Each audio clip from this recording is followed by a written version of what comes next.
and realizing that I'm actually the If this is another life mission I have to do, I'm ready for it. I hope the world heals. I'm from royalty. My progenitor, my ancestor used to be king.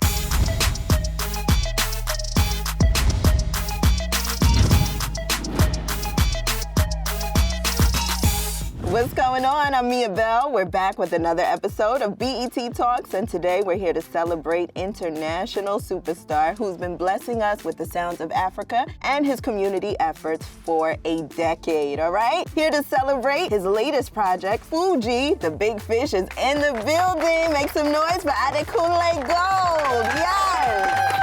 AG baby, still your baby. How are you? You know what's crazy? It's crazy how you and I have spoken like how many times now, like 2 years ago. Yeah. We connected over something different. Yes. It's so good to see you. And you look so good. Thank you, and likewise. Thank you. You're here to celebrate all of the music that you've been releasing, of course, your legacy and what you mean to us here in the States. But first, we're gonna play a little game. Okay, let's get get to know you a little more. I'm ready. It's called This or That. Okay. You're gonna pick what you prefer. So creating and performing versus behind the scenes, creative directing, and all of the fashion influence that you bring just to the music That you is provide. hard. But I love creating and performing, and I feel like that's because I'm called to do it. To be one like God, to think of an idea and then bring it to life, and then it touches lives. And to now be on stage to express it differently outside of what you listen to in your house or in the car. I get on stage and then it's playground for me. So yeah, creating and performing for sure. Of course. When it comes to holidays being spent in Niger, your homeland, or here in the States, because I know that you've been moving around and living in both places now with your family. So what do you prefer? Niger, man. Yeah. It's just easier there. It's easier, yeah. And what are the holidays like in Niger? It's beautiful. December. Listen, come to Lagos December, you have the best time of your life. Niger anytime. I believe it. Now when it comes to the music, Gold versus Fuji. Come on, don't do that. I have to do it. That is diabolical. No. Oh my God. But you know what? The way I felt when I was making Gold is the same way I felt about Fuji. That's why it's hard for me to pick. But I think I'll pick Fuji because this is even more personal, more in-depth. It's more me. Gold is obviously me as well, but this is just more, I feel like I covered a lot. I said a lot on this one. And we're excited to dig deep into the project. But of course, I want people to know more about you and how you grew up. You sang in the choir. You grew up in church and, really honing in on the sounds of your music. So I want you to walk us through what it was like in Nigeria as a young AG. I mean, I'm the only son. I had 3 sisters. My dad was a teacher. He studied art in school as well. So he painted, he did graphics and all of that. My mom was a teacher as well. So I grew up in a house where, your head has to be correct. Because my parents were disciplinarians, and it was hard to, just be sometimes. Because I feel like they would be hard on us. Yeah, strict. Yeah, but I mean, I don't even know if I should say I turned out right. Yeah, because people say that. But I guess it's all part of the experience, right? So my first contact to music was my auntie. Wow. She was in a church choir. And then she would come home to teach us how to sing different harmonies, taught me and my sisters how to sing alto, tenor, treble and all those things. Yeah. And I think I was fascinated by that, right? And then my grandma would come around, teach us folk songs, tell us stories from old times, and they were usually in Yoruba, and then we had to learn, the songs, and she could sing beautifully. She knew how to sing. So it was my auntie and my grandma. My dad loved music as well. He played high life, he played juju, played Ebenezer Obey, King Sunny Ade. So I feel like I was surrounded by music. My mom is the only one that didn't care. My mom was just my mom, just doing everything. Yeah, and then I joined the Teens Choir. I joined because I saw 2 kids that used to lead the church every Sunday. So the Teens Choir had a section where the Teens Choir would do a number, in front of the whole church. There were 2 particular guys that led the church every time. And I used to be fascinated by how people would cheer them on, they got all the applause, and I'm like, I would like to be that. It's so cool to be able to hold the mic and sing, and then people enjoy you. Yeah. And I was working so hard to be that guy for 11 years in that church, and it was never me. Oh my God. It never happened. No? It's almost like I fought for attention. Like I remember always doing the most, to get the attention of my choir mistress then. It just never happened. No. Because we were living at Agege, right? Agege is an area in Lagos. Then we moved to Ikotun, where I met my best friend, Michael, and we just clicked. I discovered I love music. He made music as well. He knew how to play keys, guitar, talking drum and all those things. And then we just bonded over that, and then we became a band. It's just me and him. He grew up in the church. His mom and dad owned the church, so he performed in the church every time. We became gospel artists, and we had different names. What was your name then? Gospel artist? It was, first of all, I'm embarrassed by this, but yeah, it was Roots of JC. Oh, wow. Yeah, I know. Okay. That was long one. I wrote the songs. It was very good with the keys, like I said. So he produced. I remember we used to produce like floppy disk then. I think I was around 15 then. That's when I wrote my first song. Wow. I just developed interest, I gave my life to it more. I had found something that I really loved. Right, and so I was just going with it. So I went to several talent shows that never got picked as well. No? No, never got picked. I went to MTN Project Fame. I went to Pick Talent Show. I think there's one more that I went for, April Tunes, and all of these things. I just kept going. I knew that I loved it, and I believed that was going to get me somewhere. You went to university and you got a degree in what, arts and design? I went to Lagos State Polytechnic, and then I majored in graphics. Wow. I studied art and industrial design. All this time, I was making music on the side as well. I would fund the music from whatever I make from, graphics. I used to do a lot of freelancing, logo designs and all of that. When I finished school, I worked at 3 companies, 3 e-commerce companies, graphic designer, editor, and I was making music on the weekends. Wow. 2014, I lost my job, the third job that I had. The company wasn't growing because it was new, and the owner told me to go. That was a moment where I needed to decide what I wanted to do in my life, really. I said, I'm not going to apply for another job because I knew I was going to get one. Yeah. Let me just try, focus on this music. Let me give it my shot because I've done it all my life. I mean, prior to 2014, me and my friend, we decided, I think let's stop this band thing. It's not working. I know you're very good with production. How about become the best at that? Then I focus on songwriting and become the greatest artist, So I started to do solo. He would produce and then I would write. I'd written Oriente, I'd written Beautiful Nights. Yes. One of my songs on Gold album. I'd written them in 2013, 14, before I now wrote Sade. Sade is the one that set it off. Yeah, the cover of One Direction Story of My Life. I thought about it, I don't have anything to lose, it's just a cover. Let me release this. And it blew up. It blew up big. It blew up. Before that, one thing I didn't say before was from 2011, 2012, I already got popular for being king of Photoshop. Yeah, because you photoshopped that photo of you and T.Y. Savage. I don't Photoshop. I have pictures with them. Ah, okay. They're my friends. So, I mean, I have pictures. These are real photos. Yeah, I have pictures with Drake. Yes. As far back as 2011. You couldn't talk to me, bro. I had pictures with Kim Kardashian. Everybody. You still have these photos? Oh yeah, they're online if you look for them. Just search Adekunle Gold King of Photoshop. They're ridiculous, by the way. The first time I did it was 2011. I remember I saw a picture of T.Y. Savage, and I've always loved T.Y. Savage. Yes. It'd be nice to have a picture with her someday. Then I thought, I can't. I did magic on Photoshop, and I saw how people responded to that. I'm like, maybe this might be my way to, introduce my music to people. I doubled down. I did a lot. And people started to pay attention to me. And 2014, December, I knew it was the right time to release music. Yeah. Because I already made friends in the media. I released it by myself. Yeah. And it blew up. Olamide signed me. We already had a relationship because I designed the YBNL logo, and I designed covers for him as well. Yeah. And here we are at BET, celebrating your music. Yes. Yeah, you really. It's been a journey. Yeah, you showed how much you persisted in all of these different environments where you did not play about the things that you wanted in this life, and now you have them. Yes. So when you're turning over this new leaf and producing this new project, Fuji, what was the process that you went through as far as really shedding the old version of you? Because we're getting a new one. You cut your hair. I know. This is like a new version within the music and in your life. So what was that process like? Fuji started as an acronym for me. It's finding uncharted journeys inside. Oh, that's important. Yeah, so I mean, since 2016, when I released my first album, somehow I always knew what I wanted to do next. Yeah. Right, from Gold, I knew that the next album needed to sound different. So I made it a bit more pop, and that's when I have songs like Call on Me, Surrender, Fame. And the one thing about me is if I wake up in the morning, I just want to do something, I don't overthink it, I just do it. So 2019, I decided, you know what, it's time to go mainstream, let's go. I wanted to change the sound, I wanted to do something different, no pun intended. You know? And you did.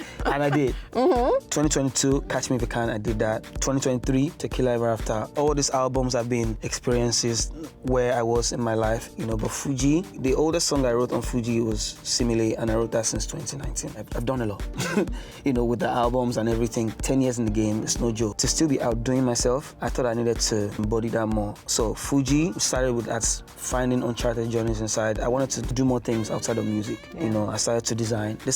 This is my design. Wow, let's see. I drew this. So the brand is called Tough Man. Okay. And my earring is called Wave. I designed that as well. I started taking acting classes. Okay. Because I'm like, I think I can do this thing. Yeah, you can do it all. Yeah. So I was taking acting classes. I started to read more. You know, that's one thing I wish I found earlier, you know, books. I had my braids, you know, I had my braids, I'd done everything in my hair. I decided I want to go clean, you know, stop wearing all the chains, stop wearing all the Rolexes. I just want to be, you know, just simplify it. And what made the turning point even more important was going back to the palace. So my name is Adekunle Gold. I'm from royalty. My progenitor, my ancestor used to be king like in the 1800s. So we have a palace in Lagos. It's called Ereko. So when he was a king, he doubled as Oloja, and Oloja is the custodian of the market. Ereko is where you gather the produce of the farm, of the market. So he was the hub of all the markets in Lagos. Wow. So he managed that. I didn't know all of these things. I didn't pay attention to it even as a child. I didn't care. I just knew, oh, yeah, it's nice. I'm royalty. Royalty, but that it didn't do anything for me. We were poor anyways. We didn't have anything. So I got interested, you know, recently. And I remember December last year, 2024, I decided to go to the palace. I went there and I realized that, yeah, I've been missing out. I knew who I was before, but I didn't actually really know that I'm actually bigger than I thought. So learning the history of this man, Kosoko, understanding him more outside of the stories I've heard from people, and realizing that I'm actually the Yeah. You know, so I feel like I came into myself. That's when I started to call myself Big Fish, because I learned it. You are the big fish. And you had to go back home to really hone in on that energy and really tap into your ancestors and everything that your homeland has brought to you. Yeah. Now we have some joints on the project that I want you to really explain to us too, what legacy that we're getting from your ancestors through the project. We have Bobo, we have Coco Money. Yeah, so Fuji is the sound I grew up on. You know, it's one of the oldest sounds from Nigeria. Yeah. There's Akbala, there's Were, High Life, obviously, there's Juju, a lot of them. But I grew up on Fuji and all the sounds, and I just wanted to make something that's a soundtrack of my childhood, you know, soundtrack of where I'm from as well, Lagos. Everywhere you go in Lagos, they play Fuji. Yeah. Yeah, it's beautiful, it's energetic, it's nothing is sad with Fuji. It just gets you going, and I grew up on that. And I've done it from Gold album. It's been on every album. I've not done it like as a collective, you know, this time. So I wanted to do that. When I made Coco Money, I was just thinking, what's the soundtrack of Lagos? That's it. The energy, you know, the talking drum, talking about money. Of course, they do a lot of interpolation with Fuji. Yes. Yeah, they sing other people's songs. They sing their songs. They cover songs, and that's why I added, you know, Better Have My Money. Yes. Obviously, there's no better song to add on that song than that one, right? Was that a hard sample to clear? Oh my God. Yeah, but you got it done though.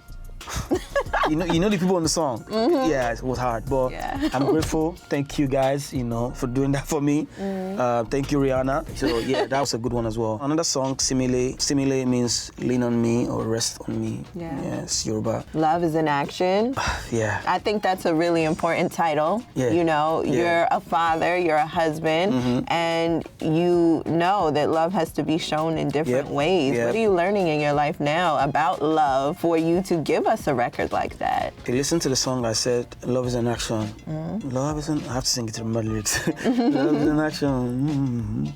But when I love so hard with passion. Yeah. When I love so hard. I love my people, not just even my family. Everybody I love like really deeply. But I've learned now to only be there for people that are there for me. Because I feel like I just keep giving all this energy out, and then people throw it back in my face. And it's been a crazy 5 years for me. Right. You know, dealing with friendship, heartbreaks, and all of that. So yeah, that song I just wanted to talk about how love is an action. You know, if I give it to you, if you're not giving it to me back, there's no point giving it to you. That's it. And you give a lot of it, and your love is the same this way too. Oh. That's another record. You're really pouring your heart out on this project with things that you are dealing with in reality. And what are some aspects of your love that has been the same from young AG to who you are now? First of all, the song, My Love is the Same, is about my daughter. Oh, wow. Big girl now. Yes. It's about my beautiful Deja. Every time I leave home to do something, you know, to do this. Right, to work.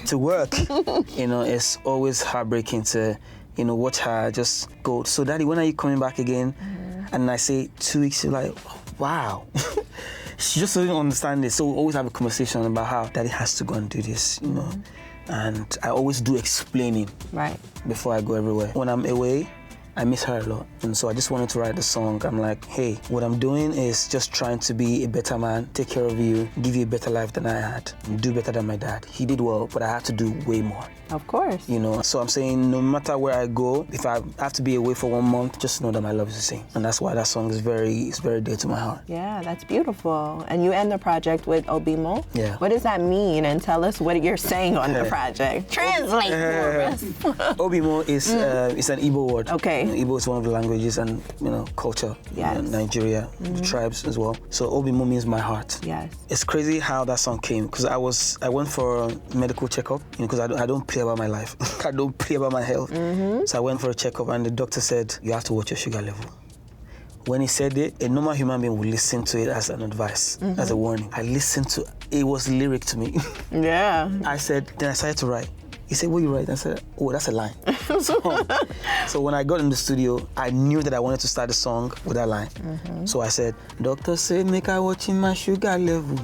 Then the follow-up lines, your body turned me into rebel. I'm talking about Simi. Yeah. How, our body turns me into rebel. So Obimo is about my wife, Simi. That's beautiful. Thank you. All family references. Everything. Now, when it comes to your health, which is really important, not only to you, but to all of us, especially with you dealing with sickle cell, I think the awareness of that is really, you know, important to amplify on all platforms, including BET. Talk to us about your foundation and how you are helping those with sickle cell in Nigeria. Yeah, my foundation is called Adekunle Gold Foundation, and we're catering to people living with sickle cell. Yeah. You know, I grew up with sickle cell. I have sickle cell. I'm living with sickle cell. And I just wanted to give back to the people that helped me get to where I am. Yeah. You know, and more importantly, because sickle cell is not talked about enough. At all. At all. Yeah, and those hospital visits are very rough on you guys, they're not talked about at all. And it hurts me sometimes where I see, like, because the most important organizations are not even doing anything about it. Right. So I've decided, if this is another life mission that I have to do, I'm ready for it. We have a park in Lagos where people come. We see about over 500 people. We give them free drugs, free psychotherapies, free blood transfusion sometimes. And we play with kids. We have art sections where we paint, just, you know, make people feel good. And then recently we launched 5-star care. We gave 1,000 people living with sickle cell health insurance. That's amazing. Yeah, I mean, we're starting small, but the hope is to make as much noise, you know, and create so much awareness so that the relevant organizations and people, you know, help the situation. It affects my people the most. Nigeria has the largest people living with sickle cell. Wow. And that's crazy to me. You can't imagine that kids, 5-year-olds, have strokes